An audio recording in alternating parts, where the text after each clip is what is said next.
This is Kelly from the Black Magic Commander. I'm here with a special guest today.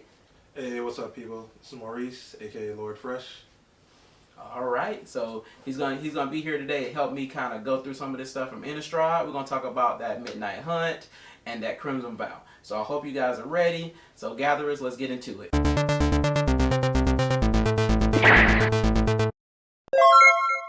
First, we're gonna discuss the box art for the Midnight Hunt. Let's start with the set bundle box. They're making a change this year. It's gonna go from the 10 packs of draft boosters for that fat pack to about 8.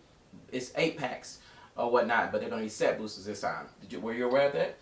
No, actually, I wasn't. I don't know how I feel about that, though. I mean, you're losing, what, a whole 2 boosters? Yeah. Potentially? But just for the chance at some, like, increased rares or foils. Yeah. So I still don't know how I feel about that one. Well, you do get the list packs, so you get those cards in there. So maybe, I mean, you could up the value that way, so you get a better chance of getting those rares, those mythics, as well as that list card. So if you hit a good card, you're good. If you get one of those old bad cards, then I guess. I mean, it really all depends on what's added to the list at that point and what's True. taken out. True. So until we find that out, it's kind of hard to say, like, is it really worth it? That's right. You know? Understandable. Well, I guess we'll see. Also, expect a price hike for that. I'm hoping it doesn't go up, but they might raise that thing up by a couple of dollars too because of that. I'll say it can't be that much. Because the set boosters generally aren't that much more expensive than a regular draft booster, so True. It shouldn't go up too much. True. So, sounds good. And then, next up, we're going to talk about the box topper. It's Champion of the Parish. That human guy, the white card from the original Innistrad, correct? He's back now, live and in charge as a dead person. But rather than catering to humans, he's catering to zombies. Pretty cool. Up and died. Oh yeah. So yeah, definitely check that card out. I got it popped up here on the screen. It looks really cool. The buy box promo should be interesting. So if you're into a zombie deck, I'm pretty sure they're gonna bring more zombies into this set. We should see some pretty live action when it comes from that side of the field. And then also, just so if people are concerned, any commander players out there, they're gonna be doing 2 commander decks per set this time. So you'll get 2 in the Midnight Hunt as well as 2 in the Crimson Vow. So that'll be cool. I'm expecting these commander decks to be around that price of the old, what was it, Lorehold? What is it? Strixhaven set where it was about $40. I would say $41.99. Yeah, $41.99. Yeah. So expect to pay that price. We won't get those $20 packs, but we should see some really good stuff in there. So that'll be kind of cool. Better be some good reprints. Good reprints. Hopefully, Yeah. Hopefully, I would imagine if we're lucky, we'll get an Avacyn maybe. Maybe. No, they already reprinted Ghoul Caller Gisa in, what was it? I can't remember if it was Jumpstart or not, but they gave her a reprint of her card.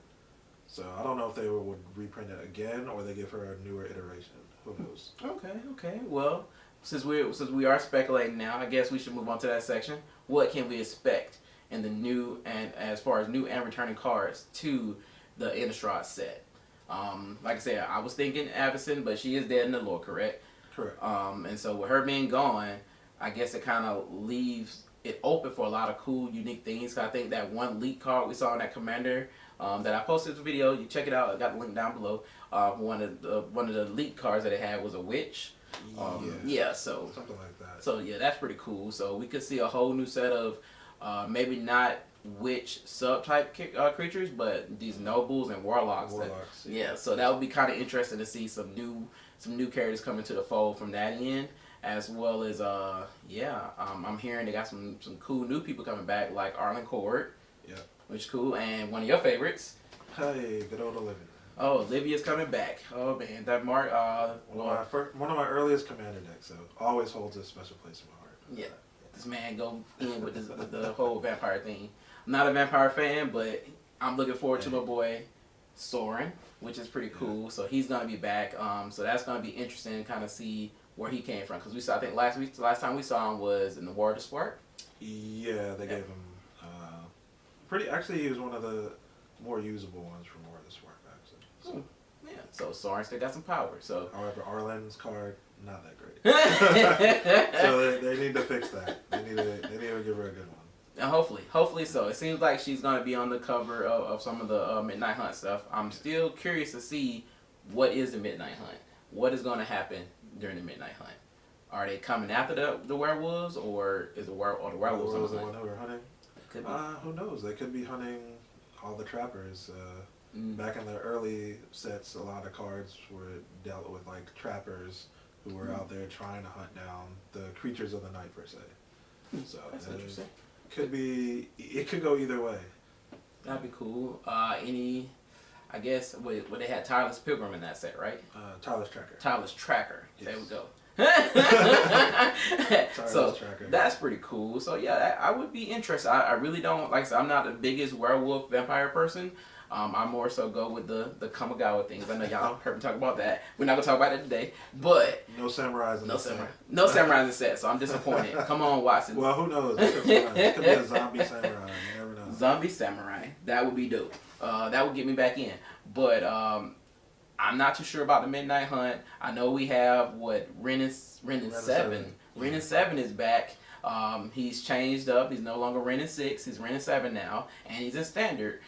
He looks to be like an interestingly powerful card. Maybe not overwhelmingly powerful like his original card, but now since I guess I'm assuming he combined with a druid tree, so he's all green this time. Yeah.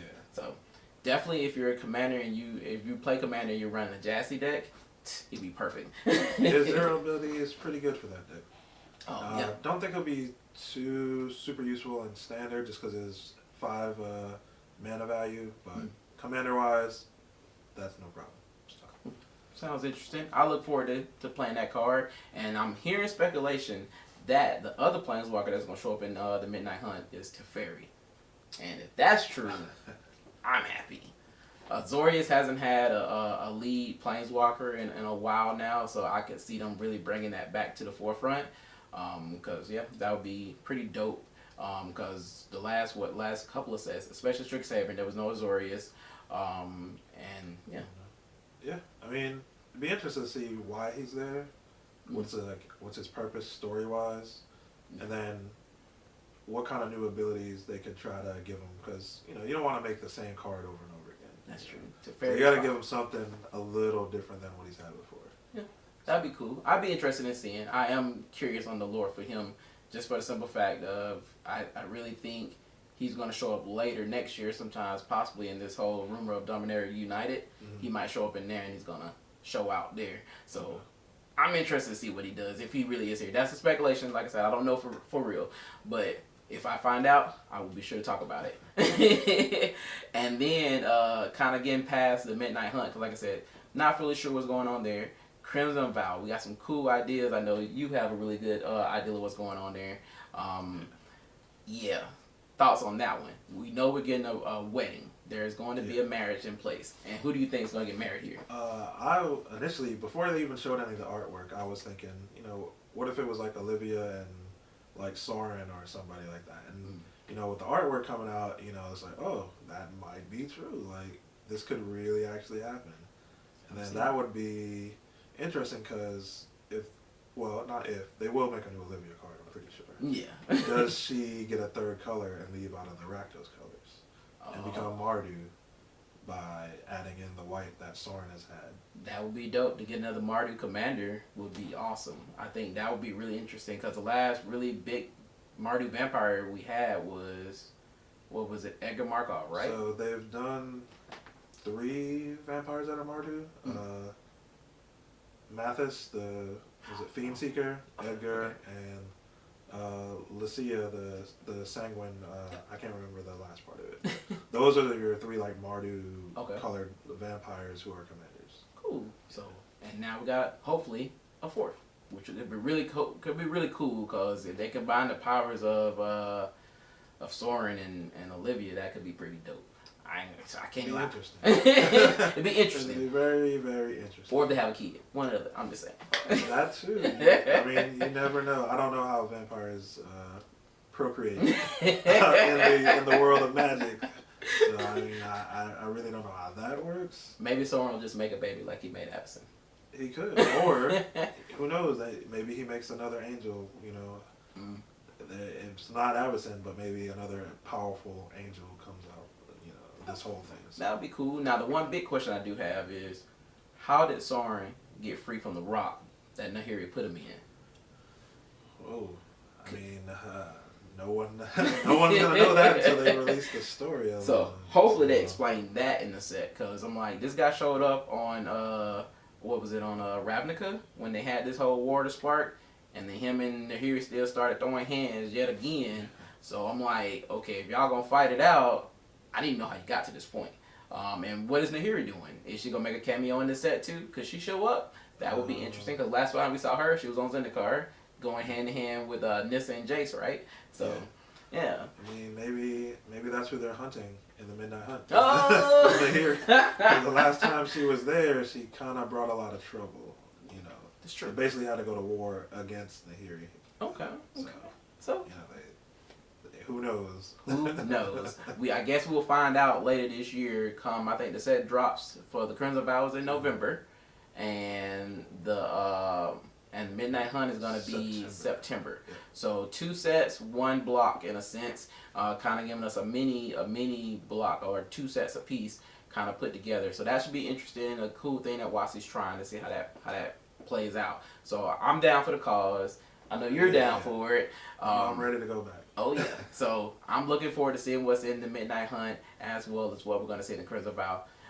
But until then, I guess if anything comes up, you know, or if you have any ideas or thoughts, put them in the comments below. Don't forget to like and subscribe. Hit that notification bell, and yeah, keep track with us here at the Black Magic Commander. Exactly. And look forward to more special guests, and look forward to bringing back Maurice here and some Commander games that we got dropping here pretty soon. All right, all you gatherers, you got anything else to say? Nah, if you got any other theories or anything, or any other lore facts, you know, like you said, just drop them in the comments. Sounds good. All right, guys, gatherers, just want y'all to know the gathering is in the black. Cut. Oh, can't do it from here.